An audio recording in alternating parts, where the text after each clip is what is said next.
Om Vang me manasi pratisthita mano me vachi pratishthitam aviravirma edi vedasyama ani stha shrutam me ma prahasihi anena dhitena horatran samdadhami ritam vadishyami satyam vadishyami tanmamavatu tadvaktaramavatu avatu mam avatu vaktaram avatu vaktaram. Om Shanti Shanti Shanti.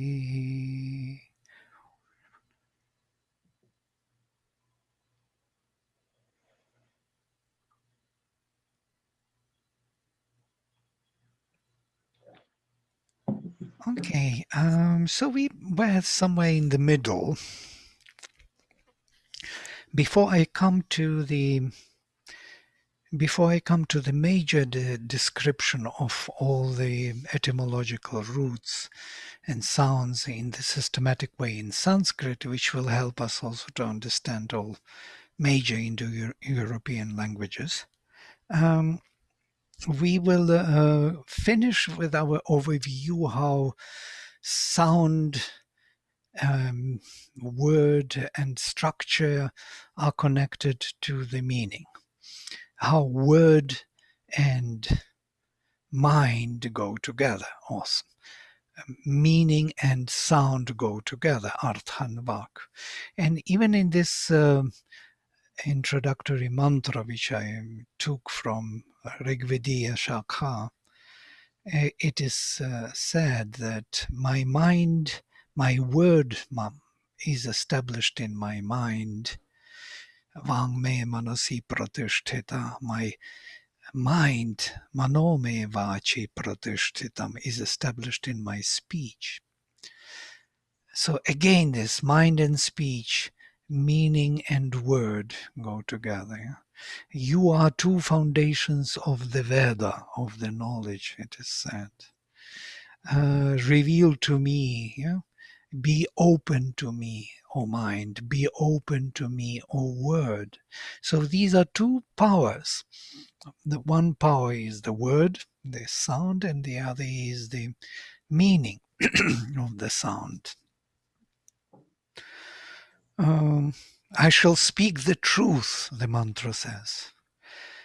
Ritam vadishyami. I shall speak the truth, satyam vadishyami. And it's quite interesting that in ancient Sanskrit there are two types of truth. Yeah? One is ritam, other is satyam. One is dynamic truth, truth in becoming, and other is the static truth, truth as such, beyond time and space. So both I will express. So when I say I shall speak vadishyami, it means I shall sound or vibrate the level of the truth or the consciousness of the truth. I shall reveal through my word. So it's not only speaking, it's also sounding the truth or revealing, expressing the truth of my being. So this is the approach to the word. We went through these basics, semantics, syntactics, pragmatics, creative, cognitive, communicative functions of the word, of the speech. I didn't mention yet the difference which is made in general linguistics between the word or between the speech and language. And that is very important. I know that many of you know about this because you studied it in the universities, but still. The difference between speech and language is fundamental and very important to understand.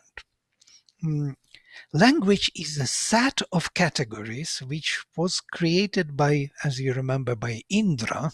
Indra is the first grammarian. He created the language. Language means the set of possible relations between different units in a particular fashion, in time and space, causality, subject object, and all the karakas. We will look into them again to see how Indra created these three levels of engagement with the word through grammar. So first we have morphology. He created the alphabet. The alphabet was drawn from the Brihaspati's speech into these segments, into these phonemes units. Then he rearranged them into morphology. He created some units which will reflect more complex units. Complex in a sense that there are roots, suffixes, affixes, prefixes, endings. They come together and they build some unit which may relate to other units bigger in the bigger body, which is called sentence. And sentence is the final unit and it belongs to syntax. So we have morphology, phonology, morphology, and syntax, basically, in the studies of the language. So how beautifully he managed to capture the word, through these divisions or through these distinctions which he created within the sound. So the first, the most, yes. Yes? Somebody said something. No? Nobody. Okay. The difference between the word, the speech, and the language is fundamental. The speech is always, how to say, an action of expression of consciousness. It sounds in this moment of time. It is always now. It is always now actual expression in some way or another. And it's not necessarily the spoken word. It can be any other expression. It can be a gesture, or it can be a look, or it can be a, I don't know, a musical, a song. It is an expression of consciousness, or it can be a painting, or mathematical formula, or dance, for that matter. You can dance and say something. That is the speech. What is the language? The language is something which is hiding behind the system of categories, mental categories, which will allow us to understand that speech. Yes, Rebecca. Bhavani. What about writing? Yes, there is a big dispute. The discussion is going on in the philosophy, especially with Derrida, on written word and spoken word. And he tried to protect the written word, saying that it is, again, the same as spoken. And he is very right in a way. Though there is a difference, yes. And the difference is that we engage already something, more mental structure than in the spoken way. It is still the, we can go deeper into this if you want to, in the Derrida's discussions, which is quite amazing in a way. But still, the word is the word. It's a speech. If this a written word was the speech and it was written and became the message in a way, then you, by reading it, most probably you get the message. So I left last week really thoughtful because I'm creating a program at our clinic, and I realized that this pesky thing that we have to do called documentation has turned out to be one of the fundamental components of my creating. Like there's there's the ideas, the study, that's up here somehow. And then there's sitting in the treatment room with my client and what happens there. And it's somewhat informed by the ideas, but the ideas land into the interaction in the moment, and the concept of the intervention is shaped by that relating, and that is what happens. And then I have to go home and document what it was that occurred in this medical language context. But it's these three things actually have become really important to the creation of what it is that's happening, in a way that I can, because ultimately I'll be offering this to others, and I'll be training, other therapists to do what I do. And I can't train them to be who I am in the moment with this person with these ideas floating around, so in a sense, the whole process of this documentation, which is Everything, a little bit annoying because I everything, can't go yeah. into the poetry. Yeah, Um, everything came down to the pragmatic way of application and delivery of something which will give a paisa at the end. Yes, I understand that. It has to be embodied. It has to have a particular form. It has to have some certain impact and change of that context in which you work on the physical level. So you have to drag it down in some way, but you should not lose that kind of inspiration which you got in that ideal space, which you feel. And then when you start searching for the language to apply it, it's first difficulty. You have to find the word or the form which would embody that particular idea.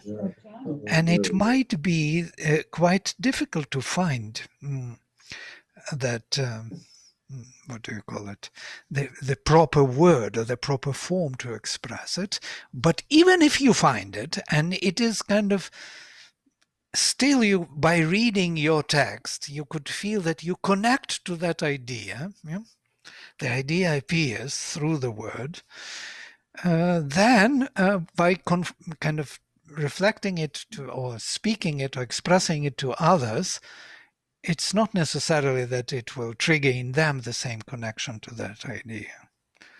You may be very inspired with your thinking, but others will listen to you and say, well, you have to work better on it. It's not yet perfect. well, that's where that documentation level is actually creative. I mean, it actually has become a creative component to bringing that form alive. So I left feeling much better about the documentation. I mean, because in a way it also helped me understand what it was I was doing. Right. Oh, this is the name for this spontaneous not knowing in the moment. Oh, it's this. Uh-huh. So it's very creative medical Right. documentation. Very interesting, I'm just yes. like, yeah, I was dumbfounded by that. Thank you. Thank you for this creative thought. So we have three. We have that cloud, that kind of something wants to express itself through us, through our consciousness within us or above us. That pashyanti vak, as we call it, yeah, or ichha shakti, that intention which comes and says, now I have to do it. This makes sense. Yeah.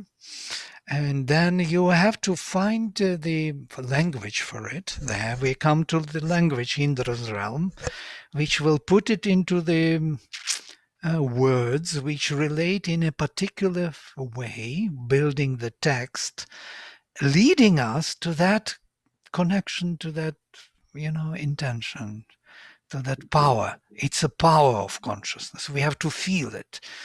It is rather felt than understood.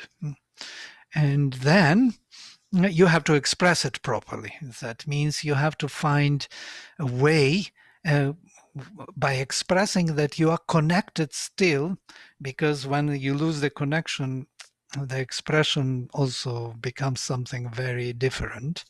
Even if you speak right words, you may speak correct words, but there will be no meaning in it.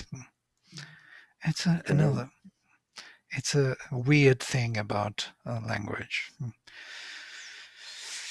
Um, yes.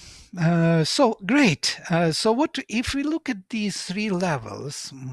I'm kind of continuing. Here they are. There are four of them. I included Paravak as a transcendental speech. This is the kind of sign of what we looked into the last time. You can see that on the highest level, Artha and Shabda, or the word and the meaning, are one and the same. The power and consciousness are one and the same. If I envision on that level something, it will be there. It can't refuse to be there. It must be there. It cannot avoid. Power cannot avoid the consciousness. Power and consciousness, or meaning and the word. Yeah, the word is the expression of a particular meaning, of a particular consciousness. We find this everywhere later in Tantra. Yes, Prakasha and Vimarsha.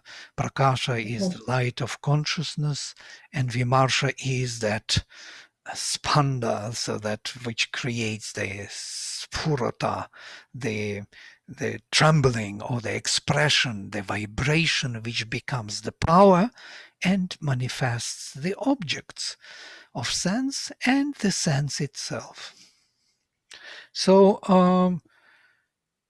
they are one and the same. Meaning and the word are the same on the highest level.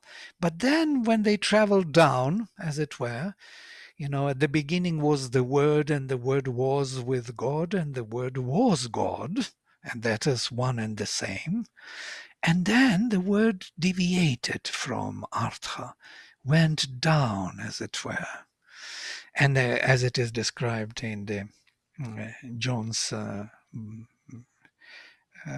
story, the Word became the flesh. It's quite interesting. The Word, the vibration of consciousness, embodied itself in this world, in the body. And if you look at these levels, we can see that in the middle level, it is there in the middle level that the split is taking place. I want to see all of you. And the split onto the form image and the form sound, the sound and image, artha and vak, or rupa and nama, form and name, start separating themselves. So one becomes a signifier, other becomes a signified. So something is signified by the signifier within our mind. So on the level of Pashyantivak, when we get this flash or lightning, that we know what to say, what to do, but we don't have yet means, we do not have the language yet, we are still to look into the language, to find the proper means to express it, to fix it, to hold on to it, to document it, as you rightly said. We must document it, because only then we can communicate it. We cannot communicate it without this fixation of within kind of beyond time and space. We have to go beyond time and space, though the expression is taking place in the moment. So how that momentous expression to fix in such a way that in any time and space I can express it. And that is documentation. That is what Indra did, how he created the world, from the word, which was only authentic and only regular in that moment of time. It was true in that moment of time. But then he found the way to capture the word and to express it in any time and space. So how could we find the categories, the mental categories, the formations of the minds, the movements of the minds, which will allow us to capture the moment of the truth. And not only to capture, and then once it is captured, to communicate it. To communicate it is what we come down to Vaikhari when we already speak. And there are many stumbling blocks. It's not so easy to speak fluently. There is always some thoughts coming, some ideas bombarding, some forces trying to disturb us. We know it. How to speak properly. We learn all our lives how to really be connected to what we want to express, to find the proper means for expression, and to be able to do it. A lot of pressure. Quite a high, yeah. What did you A say? lot of pressure. Right. Oh, sorry. You can. Yeah, I can I hear said you. a lot of pressure. A lot of pressure. And once in a while, we know where we made, where we are stumbling. Yes, we know that in this particular regard I'm weak, in that particular regard I'm strong. I'm very strong in getting the sense of the idea, but I am weak in expressing it. Or I'm very strong in expressing anything, but I'm never connected to the to some deeper ideas. Yeah? So how to have that balance between the two? That's why it's so rare. These great poets are rare beings because they found the way to communicate something which is beyond the truth, that we may feel it, that we may connect to it through their fixation, through their documentation, as Bhavani brought it forward. Oh. Right. So we can see that once the forms sound and forms, so signified and signifier, Derrida describes it in a very interesting way. Since we mentioned Derrida, he said that signifier is never signified, is never there, and signifier is never that. So if you take this never there and never that and put together, you will get the full picture. But unfortunately, it's kind of time and space discrepancy. Yes? They never come together, time and space. They're kind of split. In a way, you could see that in some sense, the artha and shabda, or the meaning and the word, are separated in a very interesting way. One is the word is never that, but it always points to that which is never there. Yeah. So here we have the problem, the problem of our consciousness, the duality, which is which we have to capture in a way, we have to understand and to master in a way. So when we come down to Madhyama, when we address it into the language, finally we find the words, the sentences, the topic to speak about it, about that power, then it splits totally into two major categories: idamta, thisness, and ahanta, I-ness. There is a subject and the object. I, who perceives, will speak about this which was perceived. This is that level of documentation. And finally, we come to the expression on the lowest level.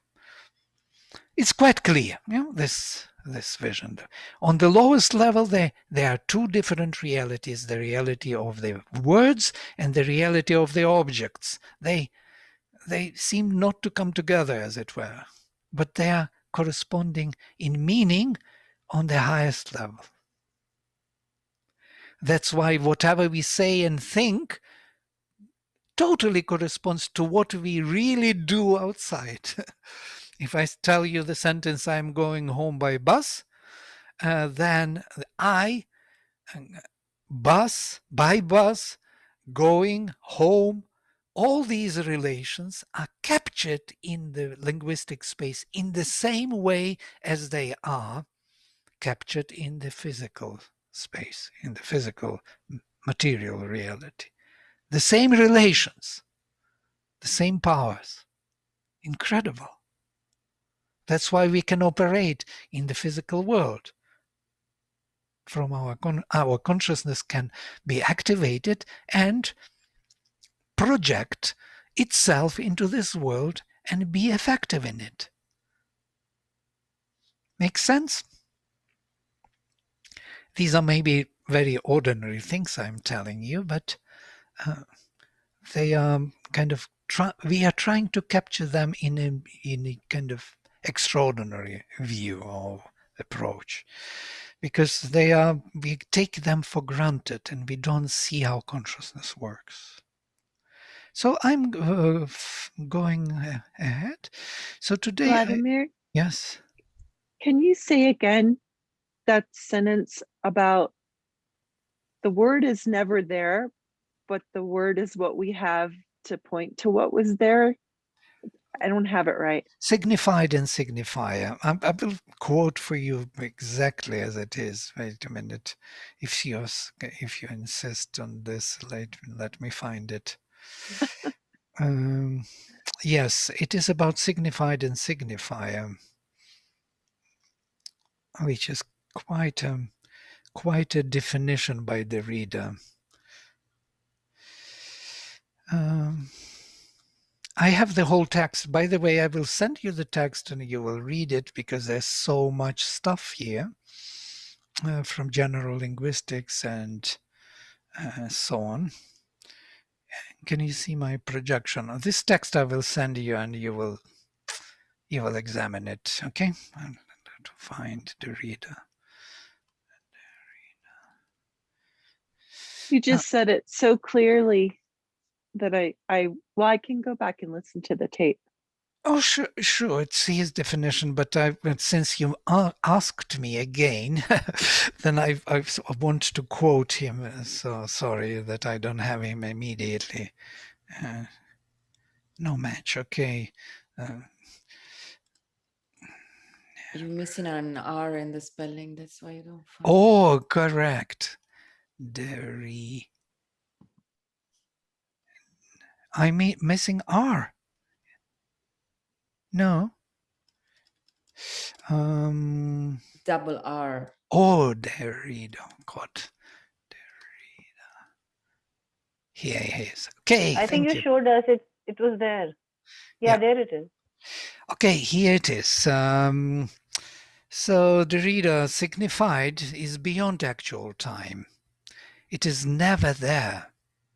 So whatever we signify the meaning, and the meaning is never there in space, so to say. It's beyond actual time.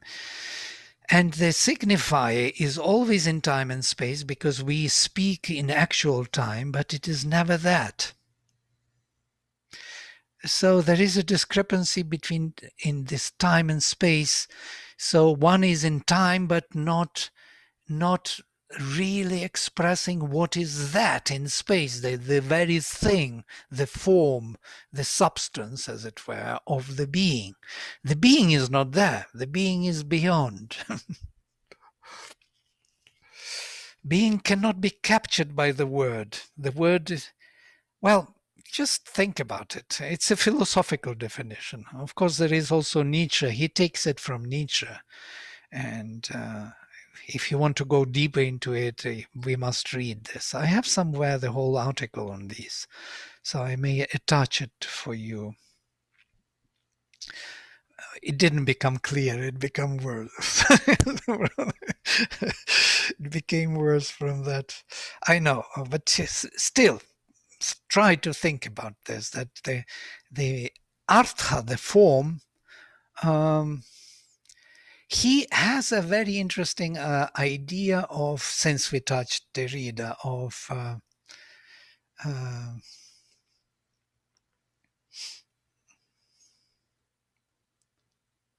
Well, I will not go into it because it's a big topic. Please let me follow on my plan.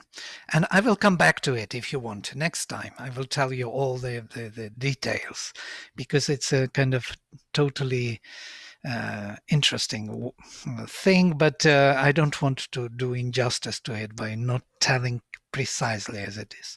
So, if you look into the disclosure of meaning, Sphota theory, Sphota means disclosure, opening. It's like the flower is opening the petals. So, and in the theory of Sphota, there are several levels. Varna Sphota, the disclosure of the sound, the phoneme is being generated, and the phoneme has a particular flavor, particular color. Varna is color, particular hue, particular vibration, and that vibration is meaningful in some way. In what way, we do not know yet. We will discover it through etymology. Then there is Sphota, the opening of the meaning through the word, and there is Vakya Sphota, the opening of the meaning through a sentence. And here, syntax, we will have to look into it, how sentences are built, and how we actually gather the meaning. So how we collect the meaning from the sound to the word to the sentence, and in the sentence we have finally the message. But that message is kind of manifested through all those elements, through the sounds, words, their relations, and finally through the text. So we have these three levels which we spoke of: phonology, morphology, and syntax on the formal level of studies of language. And then I want you to see that there are many more interesting theories of disclosure of meaning, how we gather meaning from the text, and that is through the sound, through the word, through sentence. I spoke already. There is also the theory of akhanda padasphota, of undivided word, each word, and not, we have to take it not as a word separate, but as a word with in a particular case. In English, it is analytic language, so I would say of the word is the word, not word. Yeah? Or in the word is the word, not the word and in their separate words. In the word will be one word, yeah? So to say. Or by the bus. Or so it is not bus, but the bus, and by the bus. By the bus is the meaningful word.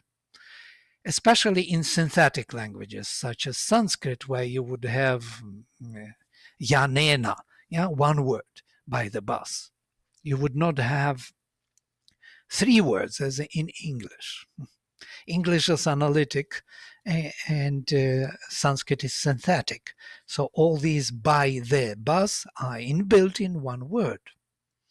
So that word has to be understood, not bus, but by the bus. How it is meaningful, because bus has its own meaning, but by the bus is another meaning. And that is akhanda, undivided meaning of the word. Then akhanda vakya sphota, also it has to be understood as a holistic expression of some event or message, the whole sentence. Here we have to see how we are using the language and how we build the sentences. We have the major word, the subject, and we have the predicate. And so between the subject and predicate, the first and secondary name, the first and explanatory name, we build the sentence. The tree is beautiful. To be beautiful is the explanation to the tree. If I say the tree is, and then will not say anything, you would be waiting for the closure. Because it's not enough to say the tree is, and then you want to know what it is. Just it's waiting. It's something in us waiting for this closure, to close the sentence. The predicate has to explain the main name. The main name, I am. So what you are? We want to know. I'm going to, and I don't finish the predicate, and we are waiting to this closure. I'm going home. Finish sentence. You can relax. But if I, and then what? It has to continue. I is not a sentence. I am what you are, unless you say I am. And that's full stop. And that is so intriguing, because it's kind of telling us something fundamentally true. But I am going to, and that has to be finished. So the sentence is built, the syntax is built in this mathematical formula. 1 + 1 = 2. That equals is the verb which connects two different names. But let us say equals is the verb to be. I am and something. A student. I am a son, a father, a teacher. I am stupid. I am going. I am anything. Any other word can be identified with I equals something, secondary name. And this identification with I with anything is actually the syntax. If it is not there, there is no sentence. Sentence must have this closure. It has to be, one first name has to be explained by the next name. And that is undivided sentence, because if it is divided, it doesn't create that message. It doesn't convey the message. I am stupid is the message. I am wise is the message. And if I don't close it, it won't be there. The message would not go through. I am is not the message. I is not the message.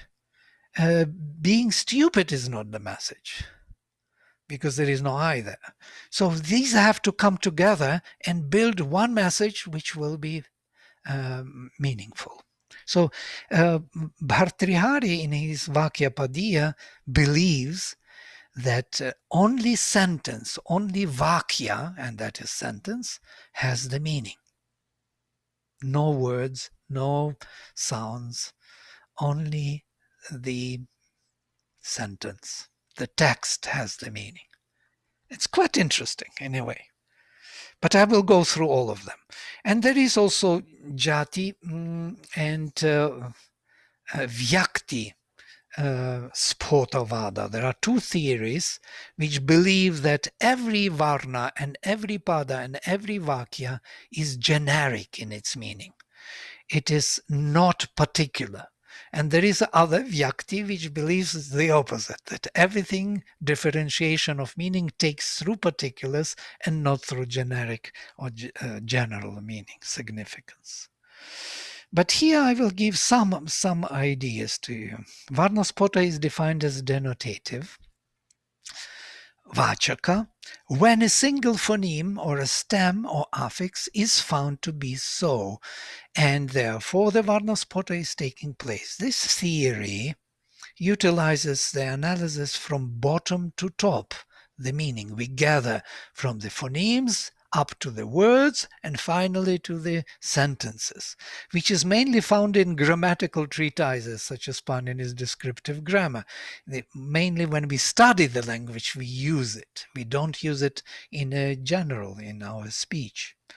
Varna Sphota has its own difficulties in the immediate application to the analysis of the word, especially when the synthetic forms in Sanskrit of the word are examined, such as ghatena, by the port, ghatena, by the port, for it cannot clearly define them into separate and meaningful units. So there is the sandhi, the connection between the phonemes which takes place, and in that case it's very difficult to maintain Varna Sphota as separate sounds.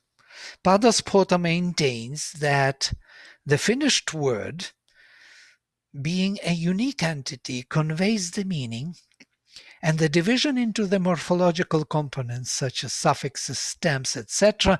does not occur when the speaker or the hearer perceives it as meaningful.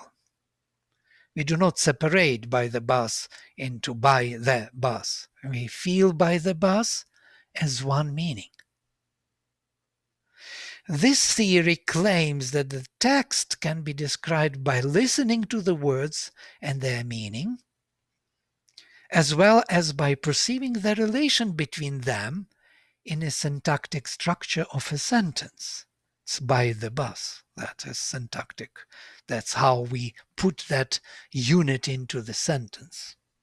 It is by listening to the meaning of every word and linking it with another word that the meaning of the sentence can be understood. That is, this theory maintains.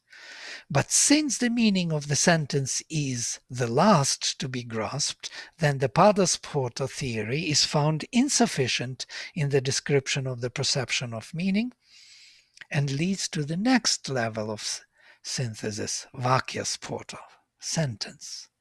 Vakya Sphota maintains that the sentence is a unique entity which conveys the meaning. A sentence or a text itself is a unit of meaning. Vakya Sphota, however, does not claim that the constituents of the sentence do not have any meaning. The main point of this theory is that the word should be always seen and understood in its context. The words have their meaning only when they form a part of a sentence. Wow. Look at these. All of them are true. Now, and that is how our mind, how Indra captured the word. He captured it through the sounds, through the morphological formations of the words, and finally through the contextual applications of these words to a vaster context, where they can be understood as meaningful. Incredible. Huh? You can see Indra's work. It's a great work. 3 levels. Okay, that's basically the message of today. And I wanted to go maybe farther, but I will stop here. If you have some, or maybe I will add a few more things, which would be kind of useful for us to see how Indra captured the word through the cases. We already looked into it before, but I'm coming back to it. So if I take one word, for example, any word like people, or like say, a tree, or I do not know which word would be the best. A boy or a girl, let us say a girl. So if I have a nominative, a girl is going home, yes, then 2 girls can be there, yes, the dual and plural, the girls are going home, and that is the nominative. The girl is the major name. It answers to the question who. If I take the girl in the objective sense, I see the girl, I see the girls, I invite the girls. They are not the actor. They are invited. They are the direct object of my action. Then if I take this girl in the instrumental sense, so by the girl, this song is sung. Yeah, by the girl it is done, or with the girl I am coming. So with her, that is instrumental, and she can be plugged in into the sentence in this particular form or meaning. Then to the girl or for the girl, uh, I give my regards. Send my regards to the girl. That is the dative case, giving to her. Yeah, for her, I created this sentence. It is for her. So I take her in this particular form and I plug her in. Or from her, or because of her, I come here.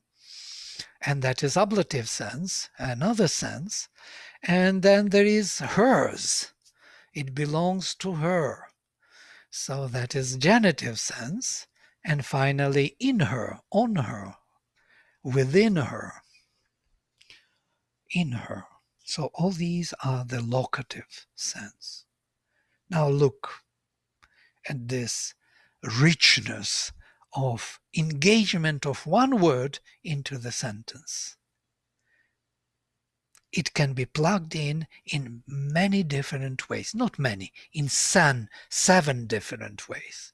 Only 7. There are no more. There are no more cases. We do not have more meanings. Our mind cannot generate more meanings than these.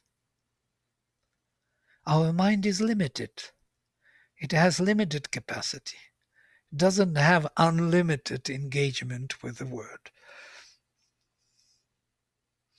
Our world, physical world, is limited in structure by these very mental categories.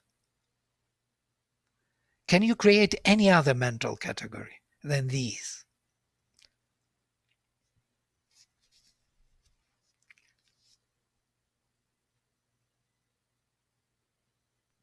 Well, this is big question, and also should be asked to different cultures and different subjects, because, for instance, in perception of colors, we know that in different culture, colors are called, are named in different ways. So cutting through phenomena according to different organization, and this gives differences in perception. And also maybe we could figure out that in time there are evolutions and variations like that. In the future, maybe we will have 25 or we don't know, or maybe, for instance, some of these 7 could be considered as redundant and have like a different, even for instance in Latin and Greek grammar, it's discussed because we don't know if we gather because we have the same verbal forms. But I don't know, it's a big statement. It sounds to me It's a a big huge statement anyway, to say that this is this. This is it. There is nothing else. Yes. You see, I am daring to do this because I really tried to find another category in any other language, not Indo-European even. I went everywhere around looking for that new category. Please give me one. Just bring me one and I will really cancel all this presentation and will apologize for this daring statement. But what is interesting is it's not because of the languages, it's because of the mind. Mind has a limited capacity. And this world which is around us was created in such a way that these are the fundamental mental operations which create the whole vision of reality, and most probably not only vision of reality, but reality itself is created on this ground. So what is nominative? What is who? It is someone who is, yes?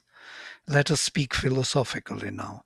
The one who exists, something which is, which acts, which vibrates, which dominates, which is independent, as Panini would define, nominative case, svatantra karta. Karta is independent. The doer, the worker, the one who is independent. Does not depend on any other definition. I can start, the tree is beautiful. Why did I start with the tree? It's at will. I chose this topic at will. The one, number one, is the one who is, whatever it is. Then that one can be perceived by someone or dealt with as a direct object, and then it becomes object. Is it not so? So subject becomes object. These are huge categories. They are not small categories. They're covering half of our dealings with reality. And then I can engage that object in a particular way. I can do something with it. I can use it as an instrument, not as my aim or my direct object. By that I can do something, or with that I can do something as my instrument. Look at this beautiful system of categories, because 1 + 2 = 3. In a way, it's even numerologically, it is perfect. So the one who wants to be something by the means of something. I am going home by bus. This is it. I home bus. Bus is the means of me being home, or moving home, reaching to that object. So, and there are 2 more categories which are following. Why do I go home? What for? Which is going beyond this. So going home by bus is the major sentence.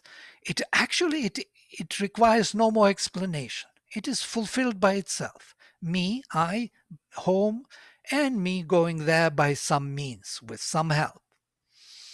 But I'm going home by bus for something, for dinner. I do not know. For, to rest. So that would be the objective of me, or purpose of me, something which is in the future, which after reaching home, I will realize after. I'm going home for something to do more after. It goes beyond, it goes into the future. And the ablative, where from? Because of what? What was the cause of me going home for dinner? Maybe my father called me and told me that the dinner is ready or something, because of something, or because I finished my work hours in the office, or because the cause belongs to the past. So the aim belongs to the future, the cause to the past. They are beyond this immediate statement, me going home by a bus. Then there is one more category, relational, which is very interesting, genitive case. It is I'm going to my mother's home or to my own home. It is just definition of any unit by another definition of other unit. And finally, when and where it is located, on which scale of time, on the scale of time or on the scale of space. And I dare to say there are no more relations. Now we are closer to it. It can be done better. This succession can be done better, that we could see really how complete this set of categories is. If you find one more category, please bring it in. So we cover everything. We cover subject-object and the means. We cover the what for future and the past. We cover the relations between the subjects, objects, and we cover the time and space location. Can you, causality is here already. Where from? Because. Ablative case. These are mental categories. That's how Indra captured the word. Why I'm spending so much time with this kind of grammar? Because when we come to the etymology, we will have to distinguish these meanings on each level. Because if we are easily mixing them up, I must distinguish them before we come to distinguish that pure vibration of Brihaspati's speech, authentic with meaning, as a power of consciousness. That's why I want to do it. I want to see clearly how Indra generated the language and captured the word to distinguish it from the Brihaspati's speech. I even wrote at the end some simple poem to understand. I rewrote this poem many times. I will rewrite it again and again. I wrote several poems and then I tried to put it into one. The poem is like this. Who? I.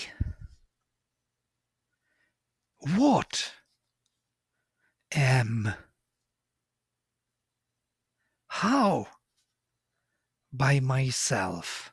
Now here, I am by myself is transcendental being, me existing within me. Why? What for? What's the aim of me being by myself? To feel joy. To rejoice, let us say. Where from? Where from joy?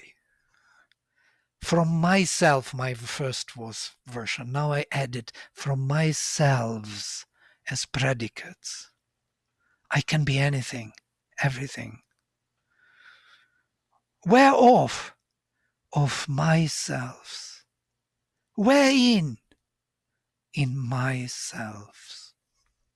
This is the philosophical poem on all the vibhaktis, all the cases. Grammatical poem. I know it's a bit far-fetching. It was only for me. I never read this poem anywhere. But since we were kind of friendly enough, I just dared to go there. It was a nice poem, Vladimir, the only thing I've understood today. That was a good comment. The only thing. All right. Okay, questions, if any. Insights. I hope I didn't drag you in too much into structures and mental kind of forms. I'm still trying to understand the part where you were talking about consciousness and force.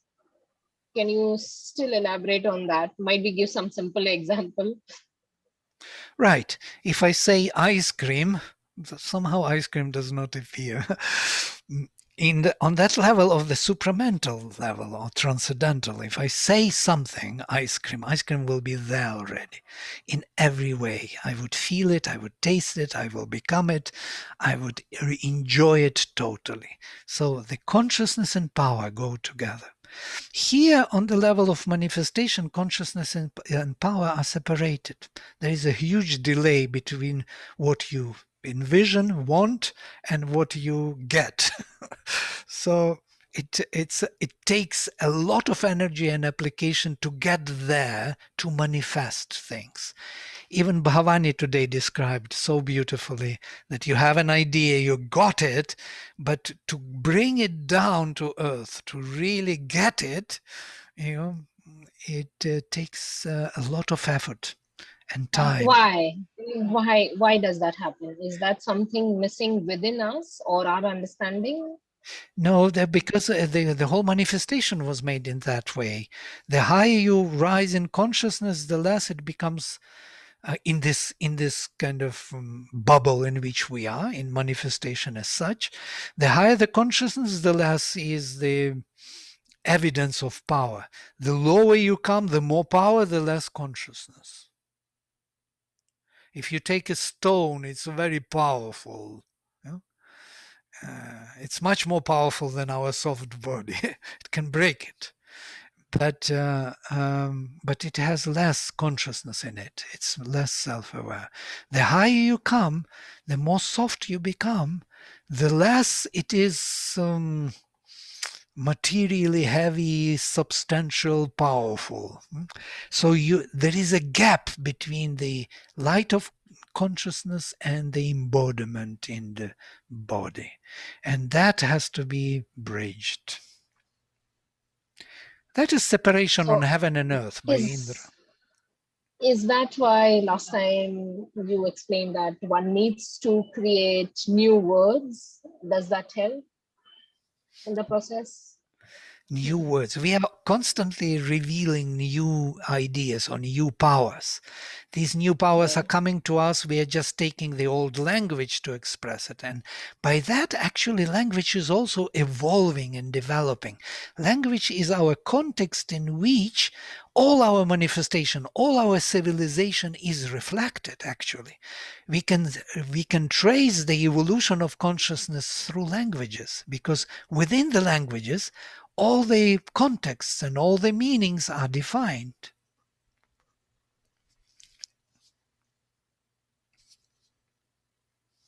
Okay.